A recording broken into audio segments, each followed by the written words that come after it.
Hi everyone, welcome to my channel. Thank you to all those that have continued to watch, it's been really amazing. This next video is one that a few of you had asked for, canning meat.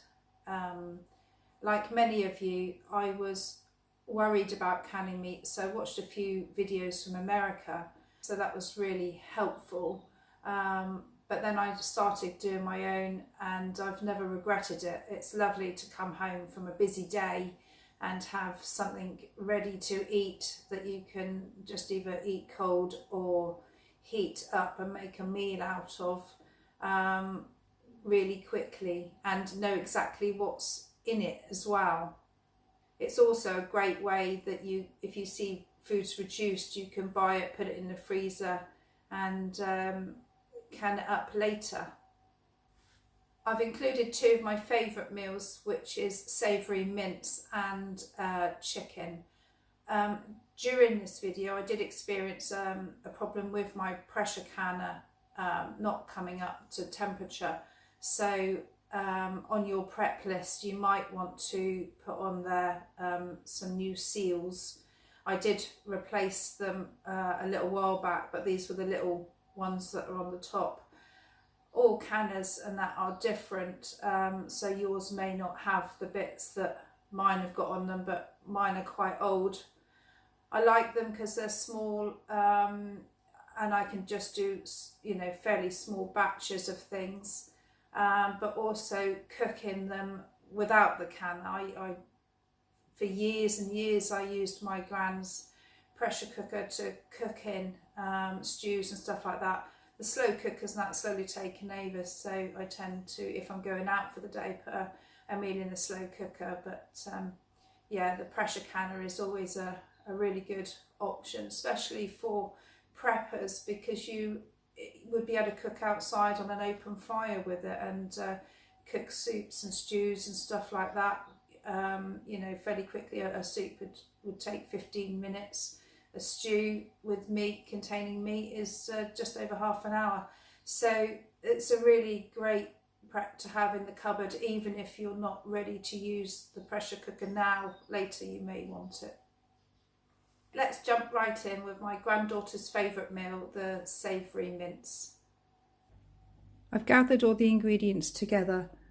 1.25 kilos of mince. I've got a combination of mixed pork and beef, and then a pack of beef, a couple of carrots, a parsnip, 3 medium onions, a couple of celery sticks, 2 beef stock cubes, teaspoon of mixed herbs, teaspoon of salt, half a teaspoon of pepper, 3 tablespoons of dried mixed veg. I'm going to chop up the vegetables and get the meat cooking in the pan. I'll be back with you.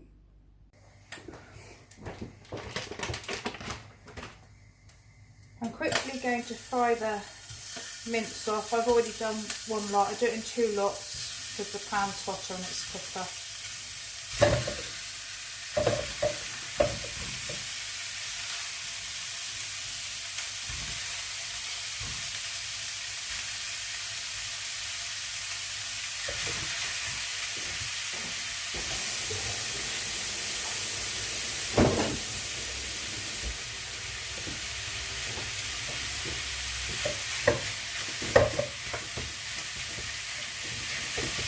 Keep moving it around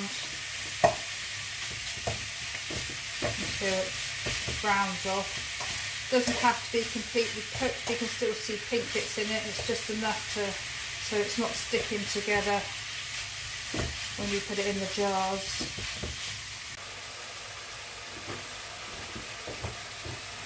So the mince is almost ready, so I'm just going to add the 2 stock cubes into the bottom of the pan. The oil that is in there isn't what's added, it's just what's come out of the meat.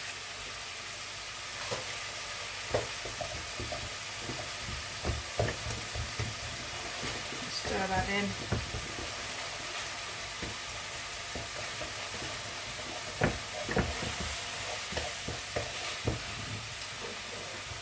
Add the first lot of mince.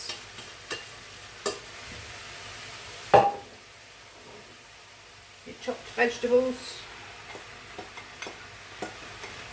You don't have to use fresh vegetables, you could use more of the dehydrated veg if you want to, or the dry ingredients.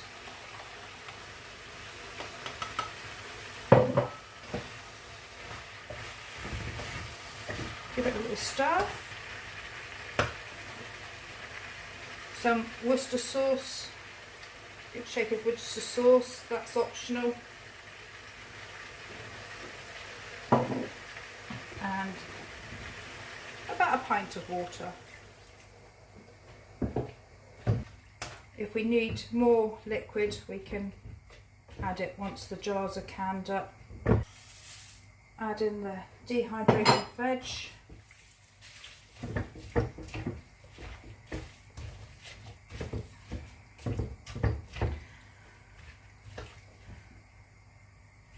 I like this recipe because once it's canned up, you can make several things. So you can make cottage pie or bolognese by adding tomato puree, some bit of sugar. So it is really quite a universal mix. So that's it. I'm going to turn it off. And we're going to put it in the jars.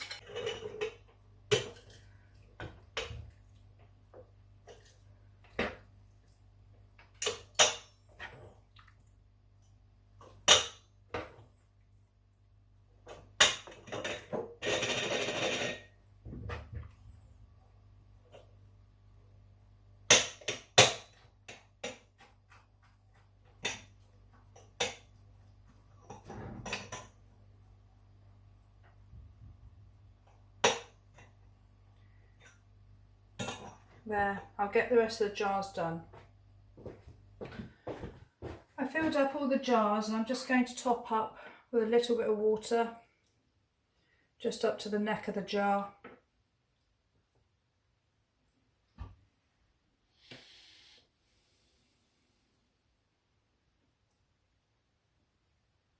And then debubble. This just gets out any air bubbles.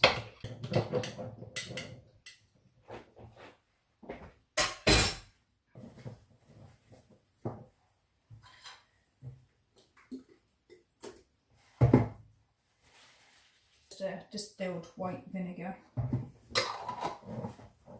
Screw on the lids. I always use recycled jars, found them brilliant. You can, the lids are good for 3 or 4 times, but just check them each time. And you can buy new lids on the internet, pretty cheap. Put the grate in the bottom. In the cans go. And fill probably a third of the way up with water, but your manufacturers will have guidelines on that for your own individual device. It's just cold water, everything's cold. Put the lid on, turn it on, and then we wait for it for steam to come out of there. It's taken about 5 minutes. You can just see the steam starting to come out the top of the pressure cooker, so I'm just going to turn him down. I can still hear him bubbling inside. Just turn him down to a low to medium heat, and we're going to let that vent for 10 minutes. So we've been venting for 10 minutes. I'm going to put on the jiggle weight and turn the gas up, and we're waiting for this little gauge to pop up and he will start to wiggle. There's many types of canners and pressure cookers, and you can follow your own manufacturer's guidance. So the pressure canner's just starting to come up. He's jiggling, so we're turning right down on low. You just need to keep and jiggling, but it's almost on the lowest setting. It can go down the little bits up as well. I'm going to set a timer for 90 minutes. The general rule of thumb is anything that contains meat, 1 pint jars is 75 minutes, 1 litre jars is 90 minutes. If in doubt, if you're not quite sure, just do it for 90 minutes. It doesn't alter the contents. Our timer's just gone off. We are just literally going to turn the gas off or the electric off and let the pressure kind of come down to natural pressure on its own, so we don't touch anything. Just leave it for at least 5 minutes, 5-10 minutes, and then we can take the top off. So the pressure can has been off for about 45 minutes. I had to go out. It's okay to leave it like that. So the way to tell that it's no pressure is just to wiggle it, no steam's coming out. So, and this lid is nice and loose, so we can take it off. The mince is still bubbling. Just going to take it out and put a tea towel on the side. And that is basically that. It will cool over the next couple of hours or so. It will cool and the lids will ping shut. And it is shelf stable, ready for cottage pie Thursday. So I wanted to show you what the mince looks like when it's finished. This is the next day. If I can get the lid, you can hear it ping. It's quite a dry mix. Obviously that's the dried vegetables we put in, taking up the moisture. I like this because you get more ingredients in the jar, and we can make a bit of gravy afterwards. So the way I finish it for cottage pie, turn that on. I like to put a good squirt of tomato sauce and some water, a little bit of water.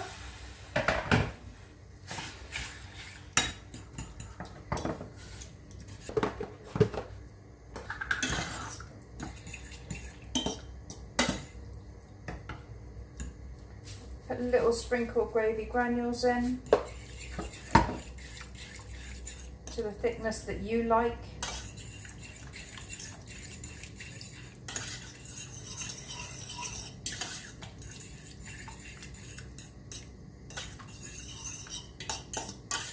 There we go, and that's your cottage pie base. So all you got to do is make your mashed potato and you're away.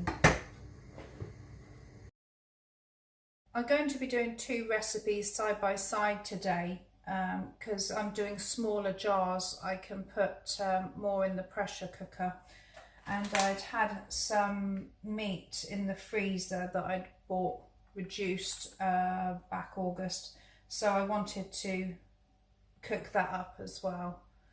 So we're going to start off with the beef, purely because I don't have to chop anything and have a big clean down before I do the chicken. So just heating the pan up. I've got a little bit of spray oil, just literally going to brown the meat off. And I've got some chopped onions here as well.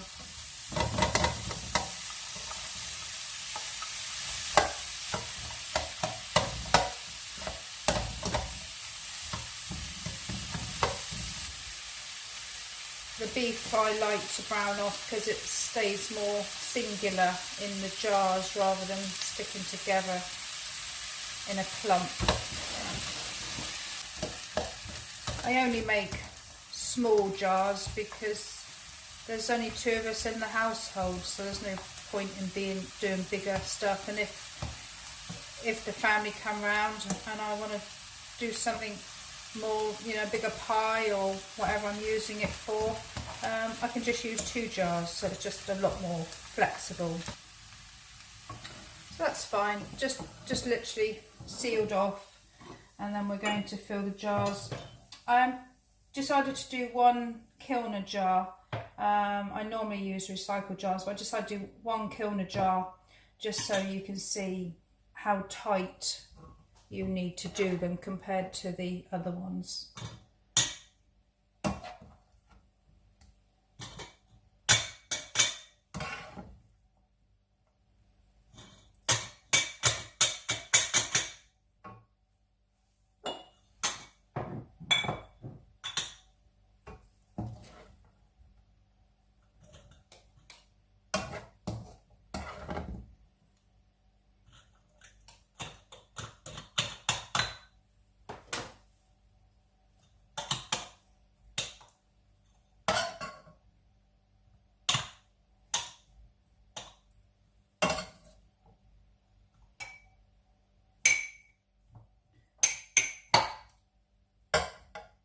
Going to pick out the meat, not going to get all the onion in there.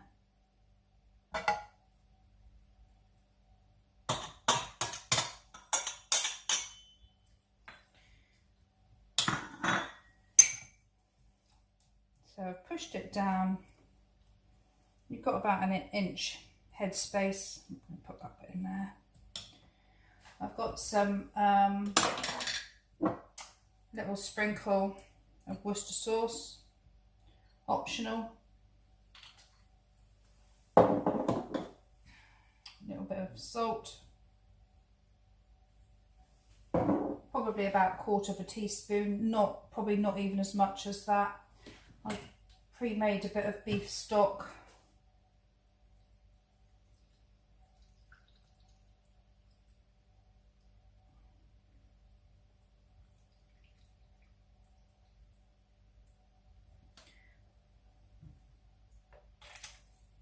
Right, so we left the inch headspace. I've got enough for 2 jars though, so the rest I will do with the chicken.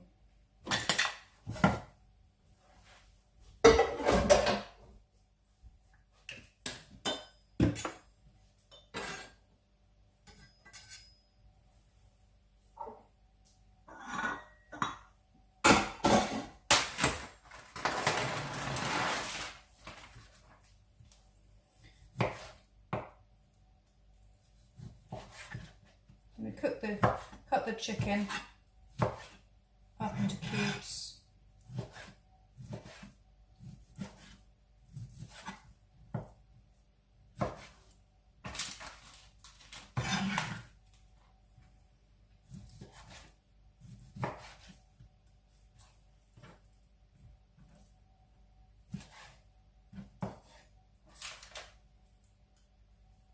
You can use any chicken, you can use thighs or whatever you want to do. You can even leave if you wanted to do wings, you can leave the bone in. It's really not a problem.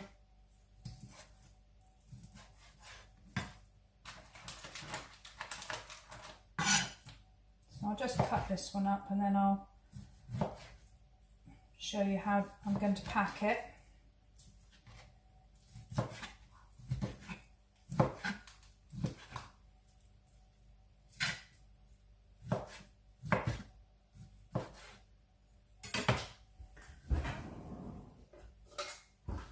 Got these little fillers, they're nice and easy. Just literally bung it straight in. Push it down as we go.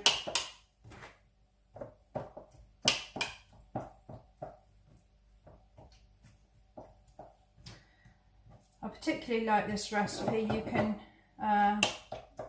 use it cold in salads, you can add it to soups, stews, you can make pies, sandwiches. Once it's cooked, it's a really flexible product. Push that down. So that's 2 done. I'm going to put a little, again, it's almost like 1/8 of a teaspoon of salt in. And you do the same with garlic. This is optional. If you don't like garlic, don't put it in.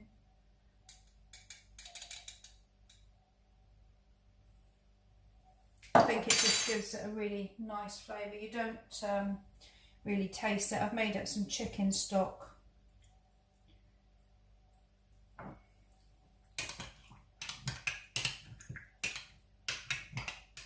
So we're putting the chicken stock in and just debubbling.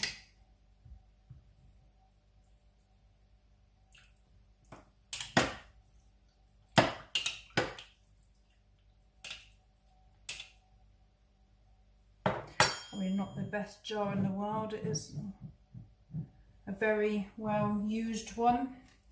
Going to debubble that beef as well in the same manner.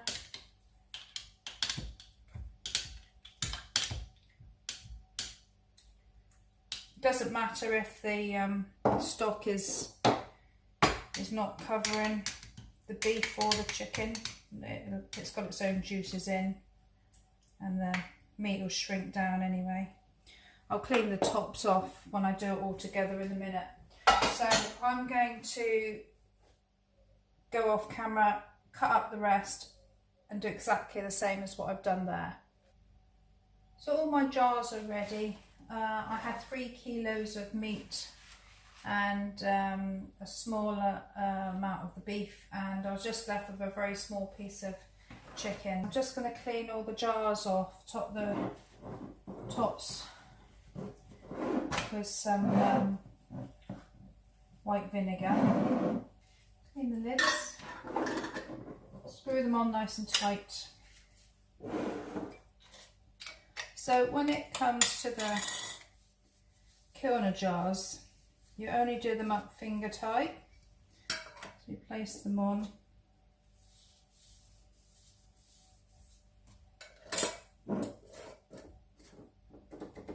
And that's it. No cranking tight, otherwise they can get kinks in and all sorts. Before I started, I did actually lay out the jars in the canner so that I knew exactly what I could get in here, because I'm going for 2 tiers today. So I put the trivet in the bottom, and then the ones that are all the same size go in. I think I had one small one fitted in the middle somewhere. It's a bit of a kajenga, I think. There we go. So they're tight but not too tight. And then I'm putting the little trivety thing on the top. 3 jars go like that. I'm just going to put the water in first. Every pressure cooker is different, so you will need to go to your manufacturer's guidelines. I'm going to put it to about 1/3 of the way up the jars. I think. Put the lid on and turn it up. And we're going to wait for it to come up to boil.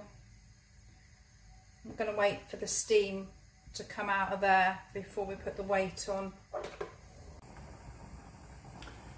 So it's taken about 10 minutes. Everything takes a bit longer because the water's cold, the cans, you know, the jars and that are cold. So everything takes a little bit longer than if you were hot canning. So the steam has just started to come out. So I'm going to let that steam, it's called venting. I'm going to turn it down to a medium to low heat so that there's still a continuous flow of steam coming out there. I'm not sure, yeah, you can just see that on the camera. I'm going to set a timer for 10 minutes. So I just wanted to give you a little tip while I'm waiting for the timer to go off. I have 2 pressure cookers, but I don't have enough trivets for all of them, or both of them, because one was my grand's and this one I picked up second hand on Marketplace for £10. Alexa, off. But what I do is, if I'm canning, I will fold up just a little microfiber cloth and put that in the bottom, and that works absolutely fine in replace of the little trivet in the bottom. So now that that's gone off, the timer's gone off, I'm going to put on my jiggle weight. There's many pressure cookers out there, large, small, wiggle, weighted, whatever. Just use your own guidelines, but put that on and turn it up to full. On this one, there's a little button here. He will, when he comes up to pressure, he will pop up and this will start to wiggle and move. It's probably going to take about 5 minutes, I would say. So I'll come back to you in a minute. So we had a bit of a disaster. The pressure cooker just wouldn't come up to temperature. I think on these old pressure cookers, these little seals can sometimes go. I bought these new big seals before, but I've never replaced the little ones, and the steam was sort of coming out of there. So I've had to switch to my old granny's Prestige pressure cooker. It's nowhere near as big, so I couldn't get the 2 tiers in, so I'm going to have to do it in 2 lots. So I've got 2 chicken and 2 beef in there. This one is a weighted gauge. They undo like that, and each weight is £5 of pressure, and for my altitude I need a £10 weight. So I've got about another minute of venting before this can go on, but I just wanted to explain why we suddenly got a different pressure cooker and there's chicken on the side. It's not a problem at any point if you lose pressure. You do have to start the timing process again, so it's not an issue, but it's just going to take a bit longer. So it's been venting for 10 minutes, so I'm going to put on my weight and turn it up. I'm not expecting this to take too long at all to come up to pressure. These ones sort of like, they don't jiggle, but they will sort of slightly lift, and a singer, I'm ready, I'm up to pressure sound, hopefully. You can hear the difference in the sound of the pressure cooker. He's now up to temper, literally only took a couple of minutes. I'm going to turn the gas right down so he just maintains that sound. So I'm going to set a timer for 75 minutes. For 1 pint jars and smaller it's 75 minutes, and for litre jars it is 90 minutes.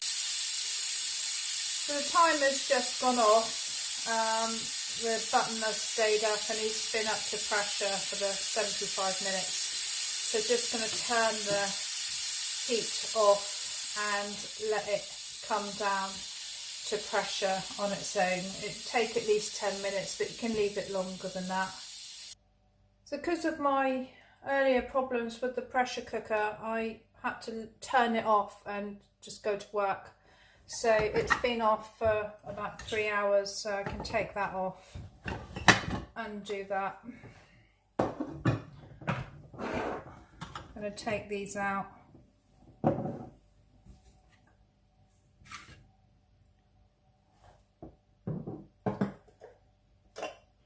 So earlier, to save a bit of time when I come back, I've unpopped them. I've cleaned them all with the white vinegar again. Just going to do them up tight.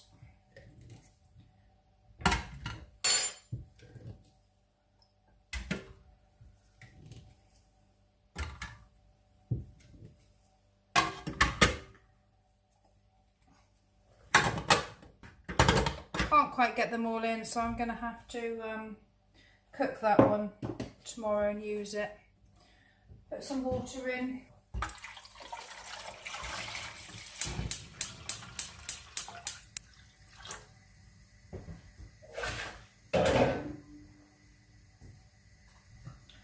I'm going to put the lid on and reprocess it.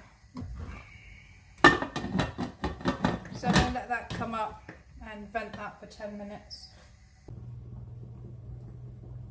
So the 10-minute timer for the venting's just gone off. So I'm going to put on my weight and turn him up.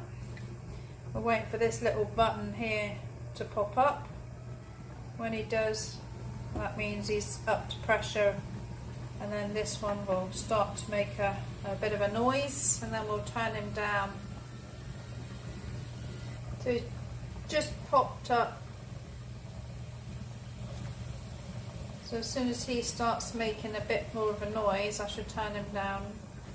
I suppose the good thing about my pressure cooker, first pressure cooker breaking, is it shows you what to do if it does happen.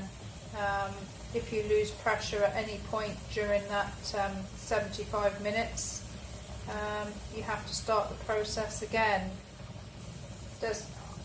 I've never had to do it before, but it's just one of those things. If I came home from work and I didn't have time to do it at night, you can put it in the fridge and do it tomorrow.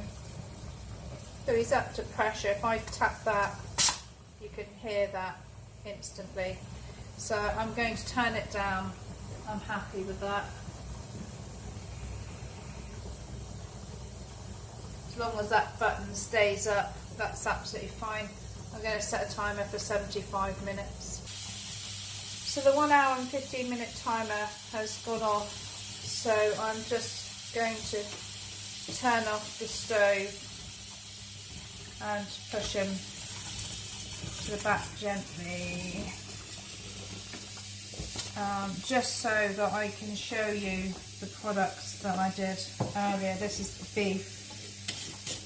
Yeah, always take off the rings when you're storing it. If you just pull that, give that a little tug, it shouldn't come off. You should be able to pick the lid up. This is the Kilner jar. You should be able to pick the lid up and the jar's not, the lid's not fall off. These chicken and the beef, when they come out of the pressure cooker, they will be slightly domed off. And then as they cool, it lets out the pressure and sucks in, and that is all tight. Just give them a little turn, see if you can turn them, and if you can't, then that is it. That is the chicken, and that's the beef all done. When I came to edit the video, I realised that I'd already used some of the products and the rest have been put away, but we ended up with 15 jars of meat meals ready for the pantry shelf. Well, that brings me to the end of the video. I hope it's given you the confidence just to give it a go. I know once you start, you won't regret it. If you did like the video, please give it the old thumbs up and subscribe. It helps to get this little message out to other people. Thank you. Bye.